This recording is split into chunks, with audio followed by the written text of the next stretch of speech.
Omulenzi w'emyaka 18 Sande Bone yaziikiddwa mu kirombe bw'aggiddwa mu buwanvu obwa kilomita 12 gy'abadde abuutikidde okumu Francis nga ssente ba LC2 mu kitundu eky'Obulamba agenda maaso n'ategeeza nga bafunye amawulire gano ku ssaawa emu nga bakizuula nti omulenzi ono abadde amaze okuba nga aziikiddwa ettaka eribumbulukuse era yono beekubidde enduulu ku poliisi.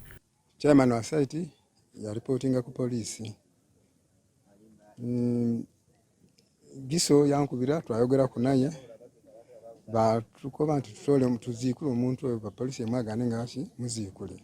Wabula Faisal Kabalu nga yamyuka RDC wa district y'e Namayingo agamba nti watuukidde mu kitundu kino ng'ettaka limaze okuba nga libuutikira omulenzi ono oluvannyuma n'amutika w'enkuba agenze maaso n'okufudimba wano wasinzidde n'alabula abalombe abagenda maaso n'okuyikira eky'obugagga ekya zaabu babe nga beegendereza okusima ebinnya ebiwanvu ennyo okuba ng'ettaka lyongedde okuba nga linafuwa.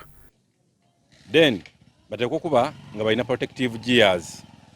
Bateekwa okuba nga bwe babasima babanoonya gold tibaswika ssaawa 12 tibasima gold bwire era tibatambuza mukyanga ogwo bwire. So ate bateekwa okwewandiisa tubamane nga security tumane buli omu waaviira. Atwala poliisi erwanyisa envuba embi mu kitundu ekya Eastern Faswazi Wanjala akasize okufa kw'omulenzi ono era nga nti bakyasanga okusoomozebwa kw'amaanyi oluvannyuma lw'okwesanga nga ate abakozi oba abasirikale balina okuba nga bagwa abantu bano mu bitundu bino tebamala. Olwa omuwendo gw'abasirikale mineral police eya wano beerina tebasobola ku enforcinga instructions ezo okuva mu ministry. Twawandiika ebbaluwa ku police headquarters nga tusaba manpower esobole okutuyambako okuimplementinga instructions za minister. Naye paka n'essaawa eno tulinze manpower tulyoke tutuukirize ekyo. Ebyo nga bitadde ku mabbali ye RDC w'e Namayingo akakasizza ng'enkya ya leero bwe bakutte abalombe ababiri abagenze maaso n'okuba nga beenyigira mu mulimu guno oluvannyuma kizuula nti badde bakozesa abaana bataneetuuka. Kuba ndikubuuza nti wategeera otya nga emizimu tigenda asome ayi mukunoonya ssente genda n'omuleeta n'omutooleeta ayida akole ssente nga tayi suppose kusoma walekera li osoma osomanga wakoma mukyakumeka eno tamu yenta asomya tamu yena gisoma tamu wange wagimala wali wakumeka nali wana musanvu Bana bameka agana magana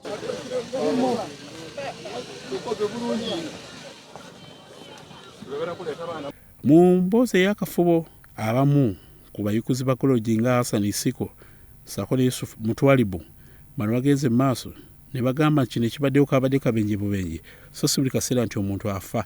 Amazima gena ife ng'abasimi bali tunigiriza ino embeera eri tubisa bubi batuyikiriza tusime ebirombe twala tunoonya ekyokulya ng'abantu. Balulesire tusima kuba naffe twagala kweyiya y'ensonga yange yokka. Ye Katusime Julius nga yatwala kampuni eya Human Resources Company alaze obwennyamivu era nga yeewuunyiza nnyo okulaba abantu agenda maaso n'okwenyigira mu mulimu guno nga tebalina biboogerako. So ekitundu ekirimu gold ekyo nga kampani twamala dda okizooninga.